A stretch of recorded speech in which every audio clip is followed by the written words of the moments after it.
organic, unpredictable, unknown, lovely, beautiful, a sense of fulfillment. This is part of the pleasures of life and not the chores of life.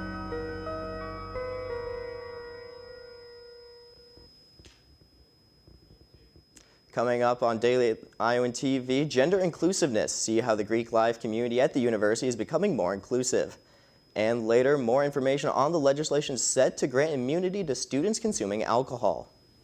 Find out if the women's basketball team will be continuing their run in the NIT tournament after taking on Colorado last night. And we tell you why the phrase glitter up is so important to the women's gymnastics team.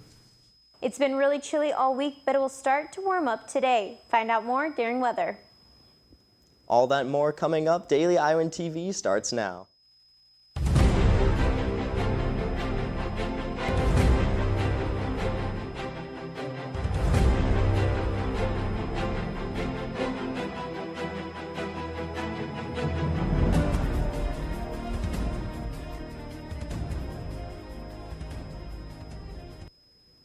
Good morning and thanks for tuning in to this live edition of Daily Iowan TV. I'm Ryan Scott. University of Iowa students are petitioning to add sexual misconduct to the Code of Student Life. The petition is directed towards the residence hall policies. It demands, quote, termination of housing contracts if found guilty by the student judicial procedure of sexual misconduct, end quote, as stated in the UI Operations Manual. The Anti-Violence Coalition met with students in December regarding this issue. The coalition will provide students with updates once per semester, and the next update will be released in April. For more information, check out today's edition of the Daily Iowan. Gender inclusiveness is on the rise in the UI Greek life. Earlier this month, the national headquarters of the Alpha Chi Omega sorority announced it is now a gender-inclusive sorority.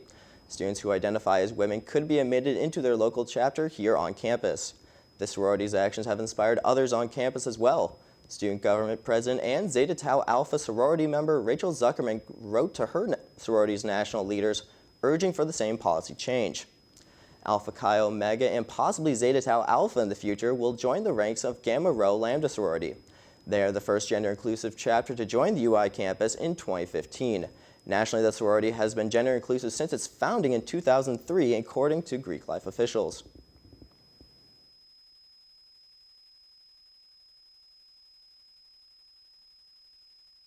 Gamma Rho Lambda and Alpha Chi Omega declined making any comment. For more information about these and other Greek life chapters at the university, go to uiowafsl.com. One idea sparked on the University of Iowa campus is now turning heads at the Iowa legislature. Daily Iowan TV reporter Noah Gowdy has more on the story.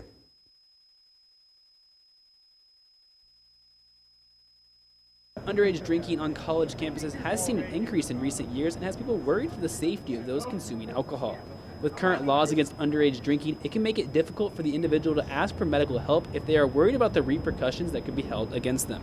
With these concerns, the University of Iowa student government proposed a bill to the Iowa legislature that would protect the underage individual if they seek medical attention due to alcohol consumption. And now the state legislators have been putting in their revisions to the proposal, and it has already passed the Senate and moved on to the House for further review here at the state capitol. The proposed bill would prohibit state universities from imposing certain disciplinary sanctions against students who need medical help due to alcohol consumption. Senator Brad Zahn, who sponsored the UISG bill, spoke on legislation's hopes for the proposal. The intent of this is not to promote drinking, but rather potentially save someone that needs emergency services that made a poor decision by drinking under the age. The bill even includes protection for a person who reports that another individual is in need of medical attention, as long as that person that reported the incident cooperates fully with the first responders. I want to show up on a scene, and I want you to be able to stay there and protect and make sure your friend is safe all the way till the end of that event. With the Senate approving this bill, the piece of legislation still has to make it through both the House of Representatives and then the governor. Reporting from Des Moines, Iowa, Noah Gowdy, Daily Iowan TV.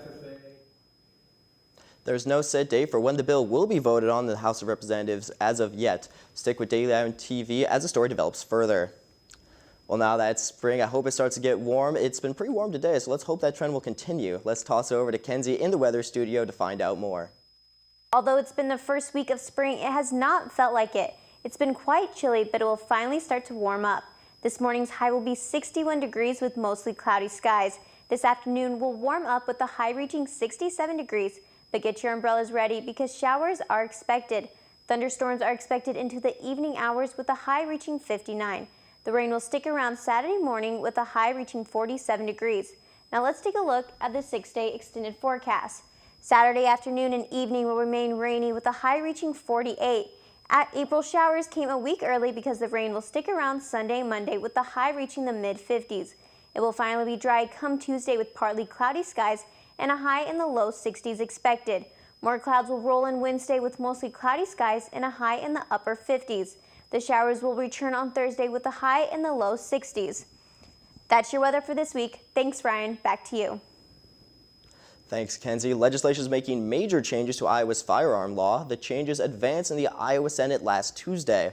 Daily Iowan TV reporter Mary-Kate Harrion has more from the Iowa State Capitol. House File 517, which has already been passed by the Iowa House, has now been approved by the Iowa Senate Subcommittee by a 2-to-1 vote, which has moved the measure now to the Iowa Senate Judiciary Committee.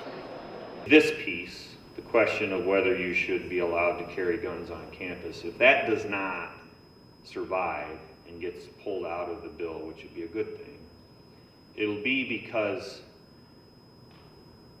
the university presidents, the university community, the parents of both parties, and in particular in the Republican Party, go to their Republican Party friends who are in power right now and say that's a bridge too far.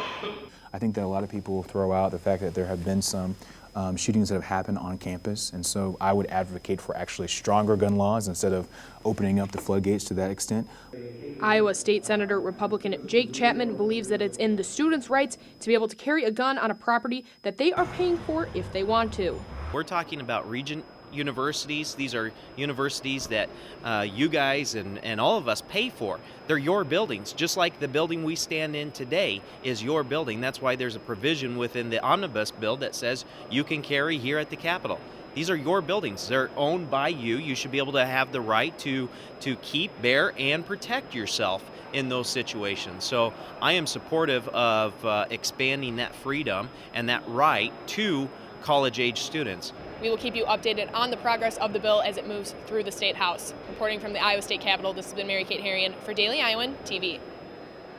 An update on the GOP health care bill. House Republican leaders postponed the planned vote to repeal and replace the Affordable Health Care Act, which was supposed to be made on Thursday. Office of Management and Budget Director Mick Mulvaney stated that President Trump is done negotiating and wants a vote made today. If the bill isn't voted against, President Trump said he will move on to other priorities. On Wednesday night, an interactive event was held with the hope of promoting inclusion. Students participated in activities that encourage creating relationships between international and domestic students. I hope that students will be able to know each other on a deeper level and make a friendship out of it, and then also learn more about diversity. The event was hosted by the International Student Advisory Board and led by Kendra Malone, the UI Diversity Resources Coordinator. Well, I heard the women's basketball team won their game last night against Colorado and advanced to the Elite Eight in the NIT. Let's toss over to Liv and Lucy standing by in the sports studio with more. That's right, Ryan. The women had a dominant performance last night against Colorado. Yes, very exciting. As we said last night, the women's basketball team took on Colorado in the third round of the NIT tournament. The Hawkeyes had an impressive blowout victory Thursday night versus the Colorado Buffalo. Pat Lynch has a recap of the game. The Hawkeyes helped head coach Lisa Bluter receive her 699th win Thursday night as they cruised past their Sweet 16 matchup versus Colorado Buffalo's 80-62. The Hawkeyes started out fast versus Colorado, shooting 9 of 14 from the floor. Alexa Kostanek touched on her hot start. My teammates just got me open shots, and Allie, when she passed me my first one, it was open, my feet were set, and when that first one falls and you get the lid off the rim, I think that's when you kind of just, as a shooter, know your percentages and just keep shooting. With an all-around effort, the Hawkeyes were able to get out to a big lead, outscoring the Buffaloes 23-11 in the second quarter. Coach Blutter talked about how a home crowd influences the game. Again, thanking our fans for coming out tonight. It was loud. It was fun. And I just want to reiterate what Allie said.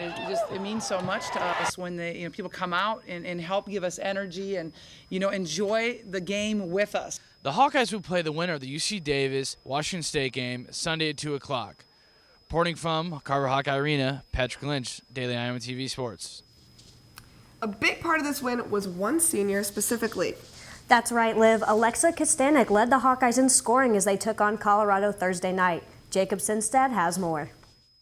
On Thursday night, the Iowa Hawkeyes women's basketball team faced off against the Colorado Buffaloes in the third round of the WNIT.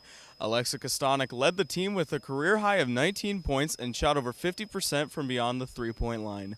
Alexa's shooting boosted Iowa's offense as she scored 15 of her 19 points from three-point range. And I think that shooting can be contagious sometimes, especially from the three-point line. So, like Lex said, to see a couple of those early ones go down was big, and then we kept feeding people who were hot. Head coach Lisa Bluter is now one win away from 700, but her main focus was Kostanek's night. I'm so happy for Lex. Her senior year, having a game like that, it's perfect. It's absolutely perfect for her. I'm so happy for her. It's a season high for points for her.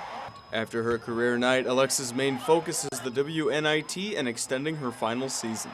For us, it's going to be the last time we play basketball. So just knowing that each of these games is potentially our last and just going out with that mentality. Alexa's final season with the Hawkeyes will continue as they play the winners of the UC Davis-Washington State game in the Elite Eight.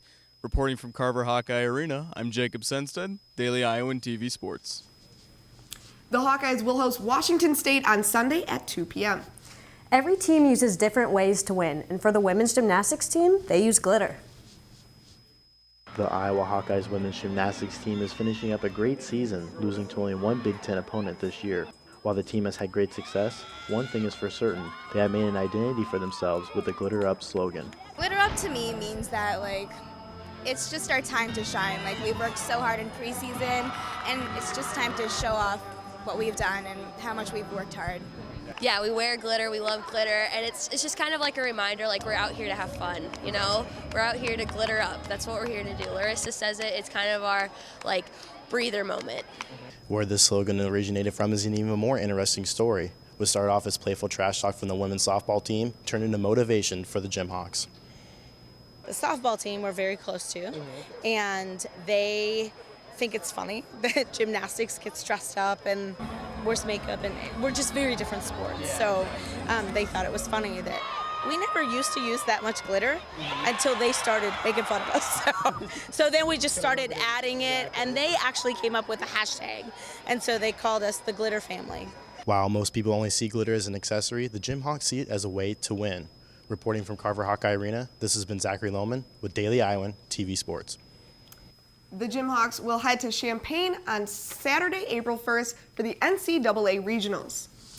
Well, the Iowa baseball and softball teams have a very busy weekend coming up here at home. That's right, Lucy. So make sure to tune in on Monday for those results. Ryan, back to you. Thanks, ladies. That's it for this edition of Daily Iowan TV. Be sure to stay up to date with everything Johnson County by watching our live broadcast every Monday through Friday at 8:30 a.m. on DailyIowan.com. Also, be sure to pick up today's copy of the Daily Iowan. Have a great weekend, Iowa City. We will see you right back here Monday morning.